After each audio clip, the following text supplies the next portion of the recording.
মাথায় আমার যে পরিমাণ খুশকি হয়েছিল, মায়ের এই ঘরোয়া রেমেডি টোটকা না পেলে বোধহয় টাকে আমার আর চুলি টিকতো না। আর একখান হক কথা কয়, ভাবিয়া করিও কাজ করিয়া ভাবিও না। এই 4 কেজি গাজর কিনে আনার হুজুকের এখন আমি বুঝছি ঠেলা। সকাল দিয়া অতি কষ্টে অনেক নাকে কান্না কেঁদে মাকে রাজি করিয়েছি সঙ্গে বাজার যাওয়ার জন্য। পথেই দেখি চোখে পড়লো সেই ছোটবেলার নলি পাপড়। কারা কারা ভালো খাও এটা? আরে এমন কোমর বেঁধে এসছি, গোটা বাজারের সব গাজর আজ আমি ডাকাতি করবো।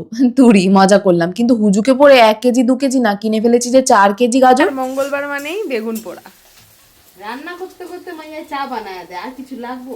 কি ভাবছো বুঝি এমন এক কারি গাজর নিয়ে বসে গোটা পাড়া জুড়ে চড়ুই ভাতি হবে নাকি? আরে না গো না। দেখো বছরে শীত আসে একবার, আর এবছর তো একেবারে হাড়ে কাঁপানো শীত, আর এমন মরশুমে গাজরের হালুয়া না খেলে ঠাকুর পাপ দেবে না। এই গাজরের হালুয়া আমার ভারী প্রিয়, প্রতি বছর শীতেই বানাই, তবে এবার একটু বেশি দুঃসাহস দেখিয়ে ফেলেছি। 1 কেজি 2 কেজি না, 4 কেজি গাজর নিয়ে বসেছি। এই গাজর ঘষতে যে দম বেরিয়ে গেছে আমার। তাই মাঝপথে মাও আয়সা বাটালো হাত, না হলে আমার একার দ্বারা যে এই করতে দিন কেন রাতও হয়ে যেত কাবার। বাবা এদিকে দিল ডাবের জলের এনার্জি। এমন 3 গামলা গাজর রাধার জন্য সেই বাংকার থেকে অবশেষে নামাতে হলো আমাদের এই মস্ত বড় কড়াইখানা। ঢেলে দিলাম 1 ভাণ্ড ঘি, তারপরে এই গাজরগুলো শুরু করলাম ভাজা।